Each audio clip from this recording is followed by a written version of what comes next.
राव इंद्रजीत की बेटी आरती राव की जीत के खिलाफ जारी केस पर नया अपडेट। कोर्ट ने सुनवाई के लिए नई तारीख तय कर दी है। इसी महीने सुनवाई होनी है कुछ ही दिन के बाद। लेकिन इसी बीच पूर्व विधायक रणधीर कापड़ीवास ने भी सवाल उठा दिए आरती राव की जीत पर और समर्थन करते दिखे ठाकुर अतरलाल का, जिन्होंने आरती राव के खिलाफ कोर्ट में केस किया, जो दूसरे स्थान पर थे अटेली में। कापड़ीवास ने कहा कि आरती जीती नहीं, जिता दी गई। राव इंद्रजीत पर भी प्रहार किया रणधीर कापड़ीवास ने, हाथ पैर जोड़ने की बातें कह गए और साफ कहा कि या तो भाग्य में था या ठाडा आदमी छीन कर भी ले ले।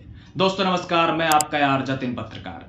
हरियाणा की कैबिनेट मंत्री और राव इंद्रजीत की बेटी आरती राव की जीत के खिलाफ चल रहे केस पर एक अपडेट है, क्योंकि पंजाब हरियाणा हाई कोर्ट में केस चल रहा है और अब कोर्ट ने सुनवाई के लिए नई तारीख दे दी है। इसी महीने के अंत में दिवाली के बाद सुनवाई होनी है केस पर। कुछ ही दिन बचे हैं। 29 अक्टूबर तारीख तय की है कोर्ट ने सुनवाई के लिए। हालांकि 30 सितंबर भी तारीख तय की थी हियरिंग के लिए, लेकिन किसी कारणवश उस दिन सुनवाई नहीं हो पाई और अब नई तारीख दी गई है कोर्ट की तरफ से 29 अक्टूबर। लेकिन इसी बीच रेवाड़ी के पूर्व विधायक रणधीर कापड़ीवास ने भी आरती राव की जीत पर सवाल उठा दिए हैं। दरअसल मैंने उनका इंटरव्यू किया, रणधीर कापड़ीवास का, पूर्व विधायक का, विस्तार से बातचीत की कई मुद्दों पर। एक दो दिन में वो पूरा इंटरव्यू भी मैं आपको दिखाऊंगा। लेकिन मैंने जब आरती राव की जीत को लेकर उनसे सवाल किया, मैंने उनसे पूछा कि आप भी अटेली गए थे और आरती राव के लिए भविष्यवाणी हो रही थी कि आरती नहीं जीतेगी,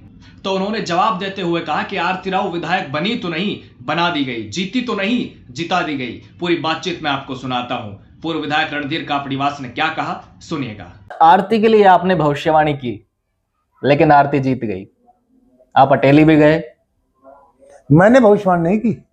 मैंने ये कहा था कि बहुत पहुंचे हुए विद्वान ब्राह्मण ने ये कहा है कि इंद्रजीत सिंह कभी मुख्यमंत्री नहीं बन सकता और इसकी बेटी कभी विधायक नहीं बन सकती। अब बनी तो नहीं, बना दी गई। जैसे कि वो तो अटेली के लोगों से पूछ लो। इसके खिलाफ तो अतर सिंह जी ने कोर्ट में पिटीशन डाल रखी है। हाँ, कोर्ट में डाल रखा है। उसमें जो इरेगुलरिटी हुई उनको दर्शाया हुआ है और जो टेक्निकल चीजें हैं वो भी दर्शाई गई हैं। अब आगे कोर्ट का मामला है, देखो कोर्ट क्या फैसला करता है। वरना जो हवा अतर सिंह की थी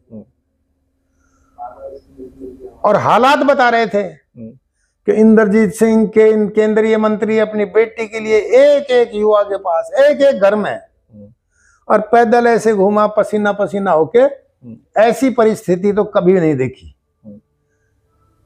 इतना कमजोर महसूस कर रहा था, इतना हताश महसूस कर रहा था। फिर सारी, अब मैं तो कह नहीं सकता, बड़े नेताओं से हाथ पैर जोड़े होंगे कि मेरी जान बचाओ या मेरी इज्जत बचाओ। क्या मैनिपुलेशन हुआ, कितनी देर काउंटिंग बंद रही। 10-10 पहले राउंड में जीतते रहे और कितनी देर काउंटिंग बंद, कितनी देर रही, क्यों रही। तो कई कारण है, अब कहना बेकार है। तो मैं ये मानता हूं जीती तब भी नहीं, जिता दी गई। ठीक है, आज विधायक भी है और मंत्री भी बन गई। उनके भाग में था या ठाडा आदमी कोई किसी की छीन के ले ले। तो रणधीर कापड़ीवास ने सवाल उठाए हैं आरती राव की जीत पर और कहा है कि आरती जीती नहीं, जिता दी गई। आरती के खिलाफ कोर्ट में अतरलाल ने पिटीशन डाल रखी है। अब आगे कोर्ट का मामला है कि कोर्ट क्या तय करता है। उनका कहना है कि हालात बता रहे थे कि केंद्रीय राज्य मंत्री एक एक युवा के पास, एक एक घर में, पैदल पसीने में ऐसे घूमे, ऐसी परिस्थिति कभी नहीं देखी। हताश, कमजोर महसूस कर रहे थे।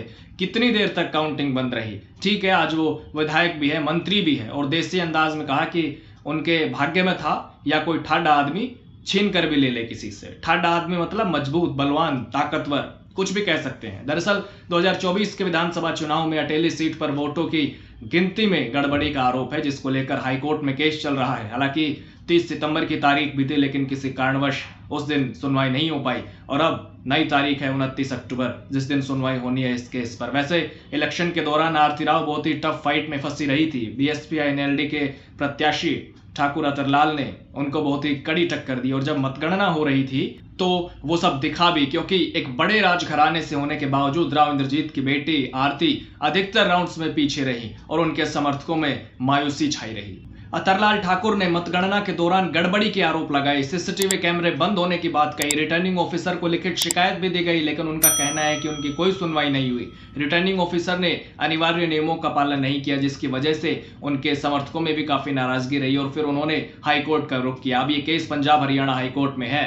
अतरलाल ठाकुर ने बताया कि जब वो आगे चल रहे थे तो उसके बाद वोटों की गिनती करीब 1.25 घंटे रुक गई, जो सबसे बड़ी धांधली थी, जबकि मतगणना किसी भी सूरत में रुकनी नहीं चाहिए। लिखित में एप्लीकेशन भी दी, लेकिन कोई संज्ञान नहीं लिया गया, कोई सुनवाई नहीं हुई और काउंटिंग रोकने के पीछे कोई कारण भी नहीं बताया गया। इस दौरान 2 बार सीसीटीवी कैमरे भी ऑफ हुए, 10-10 मिनट के लिए कैमरे बंद हुए। उनका कहना है कि कुल 18 में से अंतिम के 3 राउंड की तो गिनती ही नहीं की गई। जल्दबाजी में तुरंत कुछ ही मिनट में 3 राउंड की गिनती के बाद आरती राव को विजयी घोषित कर दिया गया। हर राउंड की गिनती में करीब आधा पौना घंटा लग रहा था, लेकिन जो लास्ट के 3 राउंड थे, 18 में से कुल लास्ट के 3 राउंड यानी कि 15 के बाद अंतिम के 3 राउंड में कुछ ही मिनट में आरती को विजय घोषित कर दिया गया। और अटेली विधानसभा सीट का राउंड वाइज रिजल्ट भी मैं आपको पहले बताता रहा हूं। ये सब बताना इसलिए भी जरूरी है क्योंकि मतगणना में गड़बड़ी के आरोपों के साथ ही कोर्ट में केस है। पहले राउंड में जरूर आरती राव आगे थी, अतरलाल पीछे थे 938 वोटों से, लेकिन दूसरे राउंड से अतरलाल ठाकुर ने लीड बना ली और लगातार 14वें राउंड तक आगे रहे और फिर 15वें राउंड की गिनती में आरती ने बढ़त बनाई 1145 वोटों की। अतरलाल ठाकुर का आरोप है कि 15 राउंड की गिनती के बाद ही करीब 1.25 घंटे तक काउंटिंग रुक गई, हुई नहीं। खैर, केस काफी विशेष है क्योंकि आरती राव हरियाणा सरकार में मंत्री भी है और उनके इस्तीफे की मांग भी होती रही है, तो कोर्ट में केस चल रहा है और अगली तारीख का इंतजार है। उस दिन क्या होता है वो भी मैं आपको बताऊंगा, लेकिन आपके लिए हमेशा की तरह कमेंट बॉक्स के दरवाजे आज भी खुले हैं। आप अपनी राय जरूर दीजिएगा। आप अटेली विधानसभा चुनाव 2024 पर क्या सोचते हैं? नमस्कार।